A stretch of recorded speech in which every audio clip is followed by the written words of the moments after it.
Apple, you know the name. It's not just a company, is it? It's a whole philosophy, a cultural force. For a lot of us, it's even part of our identity. The story of its genius is the stuff of legend. But behind that clean, minimalist design and those world-changing products, there's a much darker, much more complicated story. And we're here to get into both sides of this icon. Let's do it. I mean, you can't argue with the success. It's just staggering. From the Macintosh to the iPod, the iPhone, the iPad, Apple didn't just make cool gadgets. It fundamentally rewired modern life.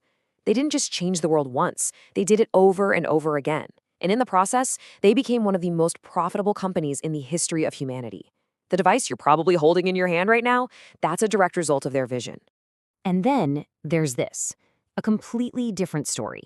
That quote comes from a scholar, Jack Lynch-Chuan-Q, who did deep research into Apple's supply chain, slaves. That single term cuts right to the heart of the Apple paradox, doesn't it? Here's a company that sells us these beautiful, perfectly crafted dreams, built on what has been documented as a total nightmare for other people. So that's really our central question here. How are we supposed to hold both of these truths in our head at the same time?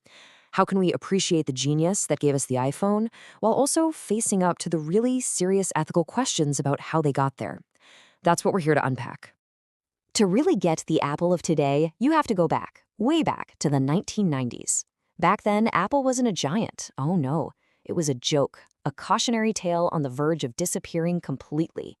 And this near-death experience is what set the stage for the dramatic, almost biblical return of its founder, Steve Jobs. Just look at these numbers. They're insane. In 96 and 97, Apple was literally bleeding money, losing almost $2 billion. Fortune magazine was basically writing the company's obituary. It was feeling. Their last-ditch effort was a total Hail Mary pass. Buy Steve Jobs' other company, Next, just as an excuse to bring the brilliant and, let's be honest, famously difficult co-founder back into the fold. And then the unthinkable happened. Bill Gates, the face of Apple's mortal enemy, Microsoft, appeared on a giant screen at a Macworld keynote. And he announced a $150 million investment. It wasn't just about the money. It was the shocking public signal that the war was over and that Apple might actually survive. So, with the company back on stable ground, Jobs unleashed his revolution. First, a new philosophy, radical focus, no more clutter, just a few beautiful, simple products. Then came Think Different. This wasn't just some clever ad campaign. It was a new mission statement for the entire company. And then he started to ship, starting with that colorful all-in-one iMac that basically saved the company from going under. I mean, the scale of this turnaround is just hard to wrap your head around. In 1997, Apple was worth less than $3 billion. By 2011, the year Steve Jobs passed away, that number had exploded to $350 billion. This wasn't just a comeback. It was one of the greatest corporate resurrections of all time. So what was the secret sauce? What drove this whole thing? It was this core belief from Jobs, summed up in 3 words. He was a notorious perfectionist, right? But he knew that a perfect idea sitting on a whiteboard is worthless. Brilliant ideas don't matter until they're real products that people can actually use. Real artists ship. It was a command, and it became the company's heartbeat. And this right here, this is our first big lesson from the Apple playbook.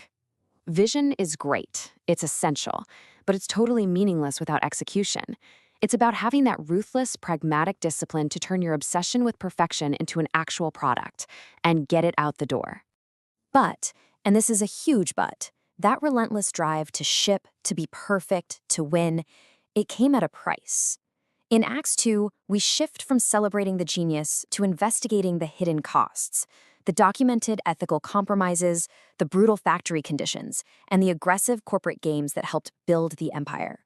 So on one side, you have the beautiful finished product we all know and love, but on the other, you have the documented reality of how it got made. Researchers coined the term AppCon to describe the incredibly powerful and deeply troubling alliance between Apple and its main manufacturer, Foxconn. And this is where the story gets really dark. Just look at this number, 14. That's how many workers died by suicide at Foxconn factories in just 5 months back in 2010. These tragedies put a global spotlight on the grueling, high-pressure working conditions, forcing Apple to finally, publicly, confront the human cost of its production machine. Apple's aggression wasn't just in its supply chain. It was in its financial strategy, too. The company built this incredibly complex web of subsidiaries in Ireland that were designated as non-resident for tax purposes. By funneling profits to these head offices, which, get this, often had no employees, Apple managed to pay a tax rate on its European profits that, in 1 year, dropped as low as 0.005%. No, that is not a typo. 0.005%. And that intense scrutiny has followed them right into the courtroom. This line, wow, devastatingly simple. It came from Judge Yvonne Gonzalez-Rogers in the antitrust ruling in the big case brought by Epic Games. It's not just an attack on Apple's strategy, it's a direct shot at the CEO's personal judgment. And the court's findings in that case were absolutely brutal. The judge concluded Apple had a monopoly, used a 27% junk fee to basically ignore a court order, and ultimately held the company in civil contempt. But even worse, the judge found that a senior VP had outright lied under oath, and she actually referred the whole thing for a criminal investigation. This went way beyond a business fight. It became about the company's basic integrity. Which brings us to our second big lesson. Apple's closed ecosystem, its famous walled garden, is incredibly profitable. Of course it is. But having that much control also paints a giant target on your back. It means you're inviting constant, intense legal and regulatory battles from everyone, everywhere, all the time. After Steve Jobs died in 2011, the biggest question in tech was, can Apple even survive without its visionary? And the answer was yes. But under his successor, Tim Cook, it became a profoundly different company. It evolved from a kingdom built on product genius into a ruthlessly efficient empire built on operations. I mean, this slide says it all. Jobs was the visionary, the guy who created whole new product categories out of thin air. His era ended with Apple worth about $350 billion. Tim Cook? He's the operator, a master of the supply chain. He didn't need to invent a new iPhone. He just built a global empire around it, taking Apple's market cap to a peak of, wait for it, $3 trillion. So, what was Cook's secret? A massive strategic pivot to services.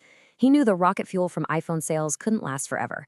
So he turned the ecosystem itself into a giant recurring money machine. The App Store, Apple Music, iCloud, that became Apple's new growth story. It's what made the empire financially indestructible.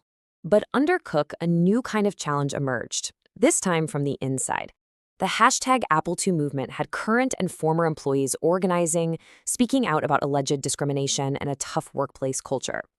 For a company that is famously secretive and controlling, this kind of internal protest, which led to the very first unionized stores in the US, was a huge deal. And that leads us to our final lesson. It's a fascinating one. Steve Jobs, the visionary, built a kingdom. It was defined by his revolutionary ideas and those iconic products. Tim Cook, the operator, took that kingdom and scaled it into a global empire of a size and financial power we've never seen before. It just proves there's more than one way to achieve mind-boggling success. So, where does that leave us with Apple? We've seen the genius of Steve Jobs' second coming, we've investigated the documented price of that genius, and we've seen the operational mastery that built a $3 trillion empire. The Apple legacy, it turns out, is a tangled one. It's a place where world-changing innovation will always be tied to serious controversy. In the end, we're left with this question, turning Apple's most famous slogan right back on itself. As the people who use these products, who live our digital lives inside this ecosystem, should we think differently about the company that makes it all? There's no easy answer, but it's a question worth asking every single time we pick up our phones. If you're enjoying this video, don't forget to like, drop a comment, and subscribe for more content like this.